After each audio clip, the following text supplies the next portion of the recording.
नमस्कार दोस्तों, आज मैं आपके साथ सिंपल प्लाजो की कटिंग एंड स्टिचिंग शेयर करने वाली हूँ। तो यहाँ पर देखिए, मैंने कपड़े को सबसे पहले इस तरह से डबल फोल्ड में रख लिया है और उसके बाद यहाँ पर देखिए मैंने इसकी जो रॉन्ग साइड है वो अंदर की तरफ इसलिए रखी है ताकि मेरे जो निशान हैं वो साफ क्लियर दिखाई दें, इसलिए मैंने इसे राइट साइड को ऊपर की तरफ रखा हुआ है। तो यहाँ पर देखिए मैंने कपड़े को फिर से फोल्ड कर लिया और जो इसकी खुली साइड है वो मेरी अपोजिट साइड है और बंद साइड मेरी तरफ है। तो यहाँ पर मैंने कपड़े को इस तरह से फोल्ड कर लिया है। अब नीचे की तरफ हमें यहाँ पे कपड़े को सीधा कट कर लेना है और कपड़े को सीधा कट करने के बाद हमें यहाँ पे प्लाजो की मोहरी के लिए 2 इंच का मार्जिन लेना है फोल्ड करने के लिए और यहाँ पे एक सीधी लाइन ड्रॉ कर लेंगे। अब हमें यहाँ पर निशान लगाना है लेंथ का। तो यहाँ पर मेरी प्लाजो की रेडी लेंथ है 38 इंच। तो यहाँ पर मैं सीधे सीधे 38 इंच पे निशान लगा दूंगी। तो देखिए मैंने यहाँ पर 2 इंच के मार्जिन से ऊपर की तरफ ये निशान लगाया है। अब हमें यहाँ पर फिर से निशान लगाना है ऊपर की तरफ। देखिए यहाँ पर हमें 2.5 इंच मार्जिन लेना है इलास्टिक के लिए और 3 इंच हम एक्स्ट्रा लेंगे बैक साइड के लिए, जिससे हमारा सलवार जो है बैठने में बैक साइड से नीचे की तरफ हो जाता है तो वो नहीं होगा, और इसलिए मैंने वहाँ पे 5.5 इंच पे निशान लगा लिया है। तो अब यहाँ पर देखिए खुली साइड पे हमें निशान लगाना है। तो यहाँ पर ज़रूरी नहीं है कि आप जो है निशान लगाएं। अगर आपके चारों पल्ले बराबर हैं तो आप निशान नहीं लगाएंगे। अगर चारों पल्ले बराबर नहीं हैं, छोटे बड़े हैं, तो आप यहाँ पे इस तरह से निशान लगा लीजिए 1/2 या 1 इंच पे। तो देखिए मैंने यहाँ पे इस तरह से निशान लगा लिया। अब हमें यहाँ पर निशान लगाना है कमर के लिए। तो यहाँ पर मैंने लिया है कमर का 4th पार्ट 12 इंच और उसमें मैंने प्लस 4 इंच एक्स्ट्रा रखा है। 1-1 इंच हमारा किनारे के दबाव के लिए हो जाएगा और 3 इंच हमारा एक्स्ट्रा मार्जिन हो जाएगा। तो यहाँ पर मैंने 4 इंच बढ़ाकर रखा है इस तरह से। तो बराबर में ये जो है 16 इंच हो जाएगा। तो अब हमें यहाँ पर लगाना है क्रॉच एरिया के लिए निशान। तो देखिए यहाँ पर क्रॉच एरिया के लिए हमें यहाँ पर लेना है 48 हमारी हिप नाप है उसका 4th पार्ट और उसमें हमें प्लस 1.5 इंच एक्स्ट्रा प्लस करना है। तो देखिए यहाँ पर मैंने 1.5 इंच प्लस करने के बाद यहाँ पर हमारा टोटल आएगा 13.5 इंच। तो 13.5 इंच पे हमें मार्किंग कर लेनी है।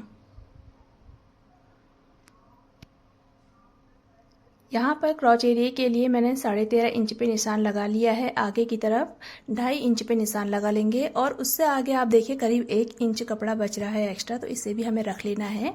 इन फ्यूचर कभी आपको प्लाजो टाइट हो जाए तो यहाँ से आप इसे खोल लें। तो केवल हमें यहीं पर से इसे बढ़ाना है। और अब देखिए यहाँ पर हमें इस तरह से गोलाई देनी है। गोलाई हमें ऊपर की तरफ देनी है, ज़्यादा इसे गहराई में नहीं देना है। अगर गहराई में दे देंगे तो देखिए यहाँ पर हम इसे जब स्टिच करेंगे तो ये हमारा यहाँ की साइड से देखिए पहले हमें इस तरह से स्टिच कर लेना है। तो स्टिच करने के बाद ये इधर की साइड से ऊपर की तरफ खींचेगा। तो यहाँ पे हमारा इस तरह से निशान लगाने के बाद ये ऊपर की तरफ नहीं खींचेगा, इसलिए इस क्रॉच एरिया की गोलाई को आप जो है एकदम ज़्यादा गहरा नहीं देंगे। तो देखिए अब हमें यहाँ पर निशान लगा लेना है मोहरी का। तो मोहरी का निशान हमें यहाँ पे देखिए मैंने जो निशान लगाया था 1/2 इंच का, वहाँ से आगे की तरफ 2 इंच पे निशान लगा लेना है इस तरह से। और यहाँ पर से फिर हमें लगाना है मोहरी का निशान।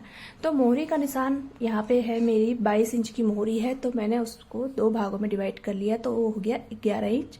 तो उसमें मैंने प्लस 1 इंच कर लिया क्योंकि हमें यहाँ पे किनारे के दोनों साइड की किनारे के लिए दबाव चाहिए 1/2 इंच का। तो टोटल 1 इंच का दबाव हमें यहाँ पे एक्स्ट्रा लेना है। तो यहाँ पर 12 इंच पे निशान लगाने के बाद अब हमें यहाँ पर इस तरह से स्केल से मार्किंग कर लेनी है और 1 इंच वाली मार्किंग भी मैंने यहाँ पे कर ली है।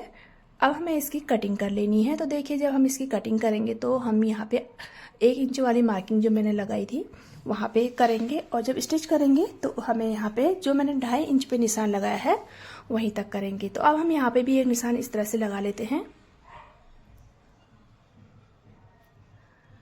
अब हमें यहीं से इस वाले निशान को मिला लेना है। देखिए स्केल को पलटकर इस तरह से निशान मिला लेने हैं।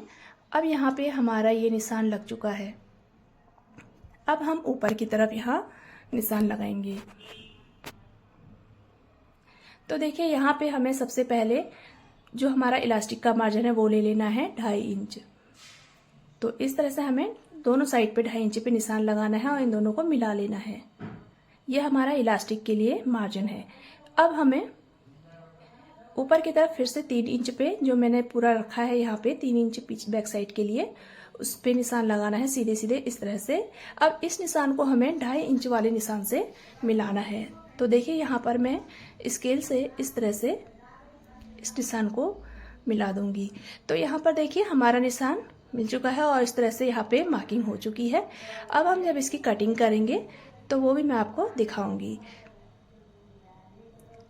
तो यहाँ पे हमें इस तरह से निशान लगा लेने हैं। अब कटिंग कर लेते हैं। तो देखिए यहाँ पे मैं 1 इंच वाले निशान पे मैंने जो निशान लगाया था एक्स्ट्रा मार्जिन, तो उसके लिए मैंने यहाँ पे इस तरह से कटिंग की है। अब यहाँ पे मैंने क्रॉचेरी की साइड पे कटिंग कर ली।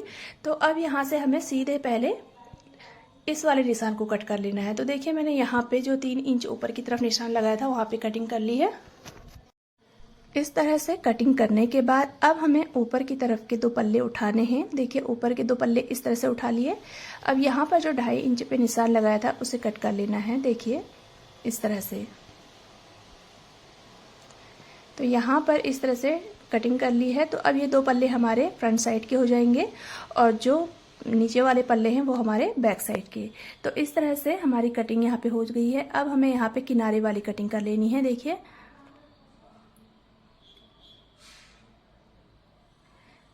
इस तरह से हमें यहाँ पे भी कटिंग कर लेनी है। ये कटिंग हमारी सीधे ऊपर तक जाएगी क्योंकि मैंने यहाँ पे 1 इंच पे निशान लगाया था। तो देखिए यहाँ पर ये कटिंग हमारी हो चुकी है। अब हमें इसकी स्टिचिंग करनी है। तो यहाँ पर देखिए सबसे पहले हमें स्टिचिंग करने से पहले हमें यहाँ पे इस तरह से कट लगा लेना है इधर की साइड पे। और अब यहाँ पर हमें जो ऊपर वाले पल्ले हैं वही उस वाली साइड पे पहले कट लगाना है जो हमने 2.5 इंच पे निशान लगाया था इलास्टिक के लिए। अब बैक साइड पे भी हमें 2.5 इंच पे निशान लगाना है इस तरह से और यहाँ पे कट कर लेना है। यहाँ पर देखिए मैंने इस तरह से कट लगा लिया। अब हम जब इसमें इलास्टिक लगाएंगे तो हमारा ये कपड़ा इस तरह से फोल्ड होगा। जो हमारा कट है यहाँ पर कट से कट में इस तरह से मैंने फोल्ड कर लिया और फ्रंट साइड को भी फोल्ड कर लिया। तो देखिए इस तरह से हमारा ये कपड़ा ऊपर की तरफ फोल्ड होगा। तो अब यहाँ पर देखिए कपड़े को मैंने अलग अलग कर लिया है। अब यहाँ पे जो बैक साइड वाला पार्ट है उसके ऊपर हमें फ्रंट साइड के पार्ट को रख लेना है इस तरह से। अब यहाँ पे इस तरह से इसे रखने के बाद किनारे पे हमें सिलाई लगा लेनी है। ये वाले पार्ट को हटा लेते हैं। तो देखिए यहाँ पे हमें अब किनारे पे सिलाई लगानी है। और अब यहाँ पर क्रॉस साइड वाली साइड पे मैंने यहाँ पर 1 इंच एक्स्ट्रा आगे की तरफ जो मार्जिन लिया था उससे अंदर की तरफ फिर से हमें 1/2 इंच पे इस तरह से कट लगाना है।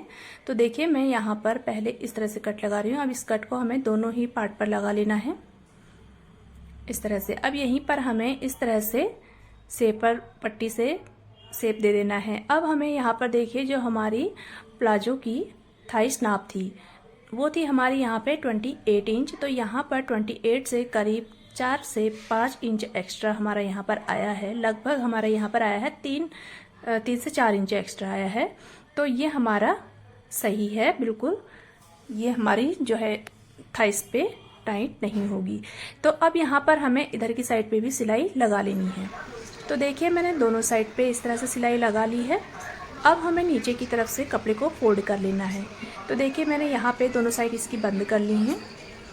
अब हमें जो यहाँ पे दोनों साइड पे कट लगाया था वहाँ तक हमें इसे ऐसे फोल्ड कर लेना है। आप चाहें तो प्रेस कर लें, उसके बाद आप यहाँ पे सिलाई लगा लें। देखिए इस तरह से हमें इसके ऊपर सिलाई लगा लेनी है। इस तरह से सिलाई लगाने से दोनों साइड की जो किनारी होती है वो लॉक हो जाती है। तो अब देखिए यहाँ पर अब हमें इसका जो क्रॉस साइड है वो जॉइन करना है। तो यहाँ पर मैंने दोनों ही पार्ट को इस तरह से स्टिच कर लिया है। अब हमें एक पार्ट को उल्टा करना है। देखिए इस तरह से हमें इसे सीधा कर लेना है पलट कर। अब इस सीधे पार्ट को हमें उल्टे वाले पार्ट के अंदर डालना है। तो ये देखिए हमने इस तरह से इसे अंदर डाल लिया। अब उसके बाद यहाँ पे हमें इसकी क्रॉस साइड को मिलाना है। तो ये देखिए हमने यहाँ पर इसे इस तरह से मिला लिया। अब हमें इसे पे इसी तरह से सिलाई लगा लेनी है। इस तरह से सिलाई लगाने से में जो है आसानी रहती है। तो अब यहाँ पर देखिए जो हमारा यहाँ पे जॉइंट है वहाँ पे हमारा जो 1 इंच कपड़ा था वो एक्स्ट्रा है, तो उसे हमें कैसे करना है, इस तरह से फोल्ड करना है। तो यहाँ पर देखिए पहले एक बार फोल्ड कीजिए, फिर उसके बाद दूसरी बार फिर से फोल्ड कर लीजिए। तो इस तरह से फोल्ड करके ही हमें इसके ऊपर सिलाई लगानी है, जिससे ये हमारा कपड़ा जॉइंट नहीं होता है। जॉइंट होगा तो वो ऊपर की तरफ चढ़ेगा। तो देखिए यहाँ पर हमें इसी तरह से सिलाई लगानी है। अब हमें यहाँ पे हमने यहाँ पे सिलाई लगा ली है। देखिए आप इस तरह से जो हम सूट में स्लीव्स की जो आर्म होल की साइड पे सिलाई लगाते हैं उसी तरह से हमें यहाँ पर भी सिलाई लगानी है। अब यहाँ पर देखिए मैंने कपड़े को पूरा खोल लिया है इस तरह से। तो यहाँ पे हमने सिलाई लगा ली है मोहरी की साइड पे भी, और इस तरह से हमारा ये सलवार बना है। अब हमें यहाँ पर लगानी है इलास्टिक। तो देखिए मैंने यहाँ पर इलास्टिक ली है अपनी कमर से 5 इंच कम, यानी कि 42 इंच कमर है। तो यहाँ पर मैंने 5 इंच माइनस कर दिया तो 37 इंच आ जाएगा। तो देखिए मैंने यहाँ पे 37 इंच की इलास्टिक इस तरह से ली है। अब हमें इसे इस तरह से बीच में स्टिच कर लेना है। तो बीच में स्टिच करने के बाद हमें यहाँ पे जो कट लगाया था मैंने इधर की साइड पे, वहीं पे हमें इस तरह से रखना है और इसे फोल्ड करना है। फोल्ड करने से पहले अगर आप एक बार 1/2 इंच अंदर की तरफ इस तरह से फोल्ड कर लें, इस पर पहले सिलाई लगा लें, उसके बाद आप इस तरह से फोल्ड करें तो ये बहुत आसानी से इलास्टिक इसमें चढ़ जाएगी। तो इसी तरह से हमें यहाँ पे इलास्टिक चढ़ानी है। तो यहाँ पर देख सकते हैं इलास्टिक चढ़ चुकी है, और यहाँ पर देखिए आप जो बैक साइड वाला पार्ट है वो ऊपर की तरफ है इलास्टिक साइड पे, और इस तरह से हमारा ये प्लाजो बिल्कुल रेडी हो चुका है। सो फ्रेंड्स, वीडियो अगर आपके लिए हेल्पफुल हो, वीडियो आपको पसंद आई हो तो वीडियो को प्लीज़ लाइक जरूर करें। चैनल पर नए हैं तो चैनल को सब्सक्राइब करें। Thanks for watching. Bye bye.